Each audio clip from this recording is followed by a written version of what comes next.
but I am going to be releasing two videos today. So this one and then an r/creepypasta video later.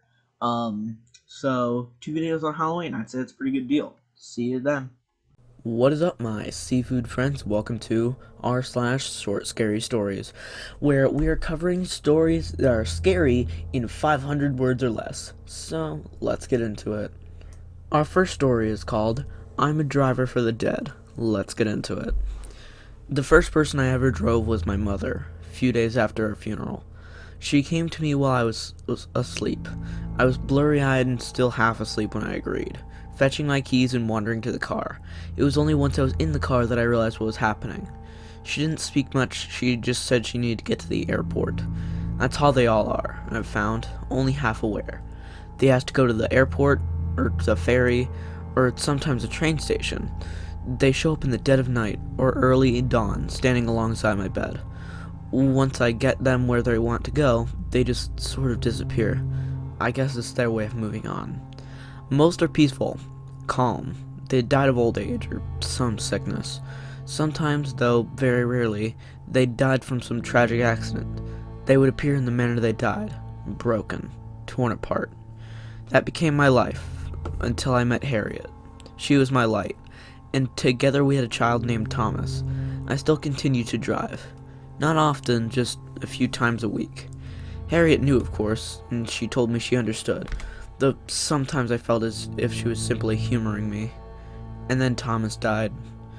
We knew it was coming, leukemia. He was diagnosed too late, not long after his 7th birthday.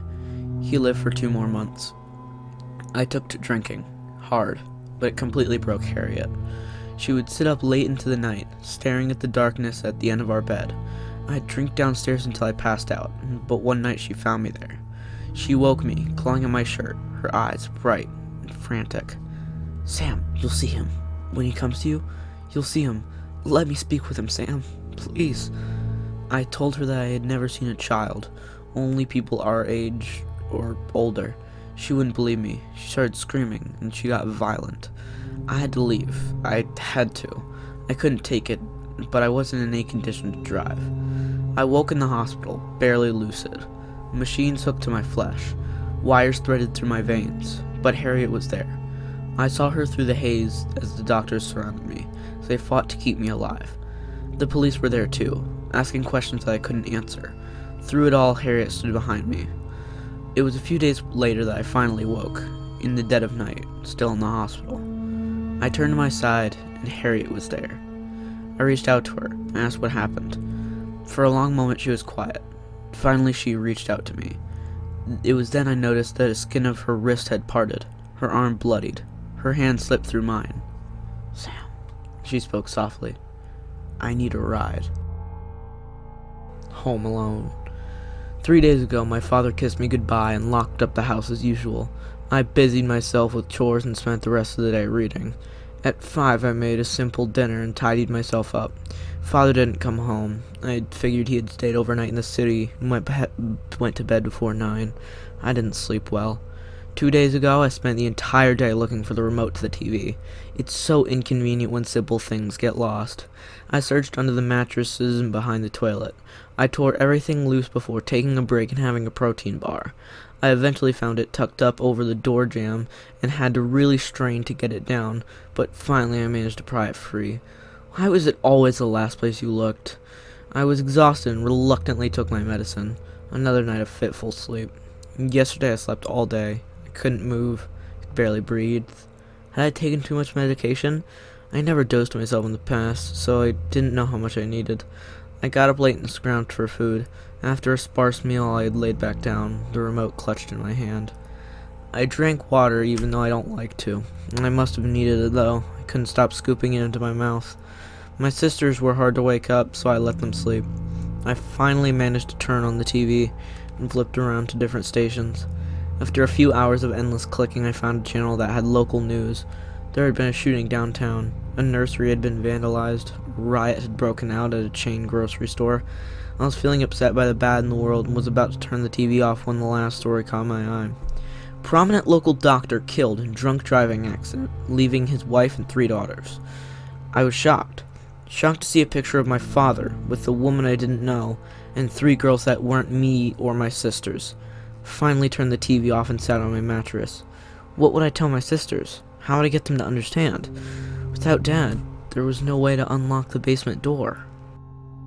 Toothache. Did you know that 61% of adults are afraid to go to the dentist? Seriously, look it up.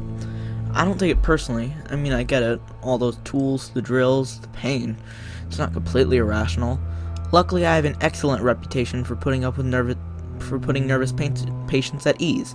It means people who haven't had a checkup in years come to me for help. Today's first patient is one such case, Mrs. Miller. Mrs. Miller hadn't seen a dentist since she was 8 years old, but lately the pain had become unbearable, so she took the plunge and booked an appointment. I welcomed her in, took her coat, and asked her to have a seat. She hesitates. I offer my hand, guided the chair, and she lies back. Poor thing is stiff as a board. All it takes is a reassuring hand on the shoulder to calm her down. Nothing to worry about, I say. We'll take things slow, just relax. I prod around with my explorer. She grimaces as I tap a left molar. It's bad. Looks like you need a filling. She groans and tries to stand, but I stop her. Gently, of course. Oh, there's nothing to worry about. We'll do it nice and carefully. Just sit back, relax, and before you know it, it'll all be over. I tell her to open wide, slip in a mouth prop, and position the light above her head. With the flick of a switch iron, restraints close around the chair like a Venus flytrap. Now Mrs. Miller can't move a muscle. She looks bewildered. I take a jar of larvae and unscrew the lid. Mrs. Miller strains her eyes to see what's happening. She screams as I tip the larvae into her mouth. They're crawling past her tongue, crawling into her throat, probing around in her insides with their antennae. Mrs. Miller's screams transforms into a twisted gurgle of fear and pain as they wiggle through her esophagus. Once they're in, they pump her full of toxins, and she slowly drifts off in a daze. I flick the switch again, and the restraints fold back into the chair. When the last of the larvae disappears, I take out my drill and get to work on that cavity. Still got a reputation to maintain, after all.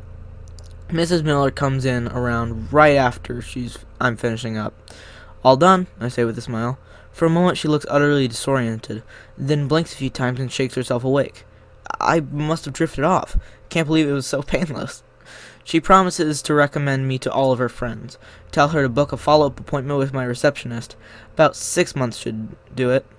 I say goodbye and welcome the next patient. There's no time to waste. I've got 5 more batches to plant today. The Lullaby Lady. I was 5 years old when the Lullaby Lady took my baby brother. It was late. My mom was passed out on the couch. She didn't wake up when Joey started crying. She didn't wake up when I went out and shook her either. She just laid there with her head tipped back, mouth gaped open. That's pretty normal. When I went back into our room, Joey was red-faced and screaming in his crib. I reached through the rails and stuck a pacifier in his mouth, hoping it would keep him quiet until morning, but he immediately spit it out and started screaming again. Come on, Joey. Please stop crying. I stood there for another minute or two, unsure of what to do for him. Eventually I went back to my own bed and laid down with my pillow over my ear. Please stop crying. Please stop crying. Please stop crying. I repeated over and over. I think I must have dozed off after a while. The next thing I remember was a lullaby. Hush, my darling, please don't weep. Close your eyes and fall asleep. Darling, you are safe with me. Rest easy now, you're mine to keep. I remember it being so soothing. The voice was low and hushed. Even though it was so unlike my mother's high, brash voice, I still assumed it was her. I had never heard her sing before, but I hoped that maybe this was the day she was turning around. Maybe this was the day she would start taking care of us. The next morning, I woke up and Joey wasn't in his crib. I tiptoed to my mom's room, expecting him to be laying in bed with her, but the room was empty. I heard the sound of the TV coming from the living room, and found Mom still passed out on the couch. When I poked her this time, she woke up. Mom? I said. Where's Joey? When the police arrived, I had to answer a lot of questions about Mom and Joey. The police took Mom away in handcuffs, and a county worker came and brought me to a foster home. They never found Joey, and I never went back home. A few years later, a new kid came into my foster home. He was probably 6 or 7, and I overheard a caseworker telling our foster mom that his mom was an addict like mine, and he had a little sister who had gone missing. When we were all getting ready for bed later, I asked him about what had happened. "The Lullaby Lady took my sister," he said, looking sadly at the floor. "The Lullaby Lady?" I asked. "Mm-hmm. A ghost lady. My sister was crying and she sang her a lullaby. Then they disappeared." My heart started racing as he started singing a familiar melody in a small, quiet voice. "Darling, you are safe with me. Rest easy now. You're mine to keep." But sadly, ladies and gents, that is all the time we have for today. If you like this video, press the like button. If you have any questions, comments, or concerns, comment them down below. And if you really like this video and want to see more like it, please subscribe. And that is all for today, so until the next video, goodbye.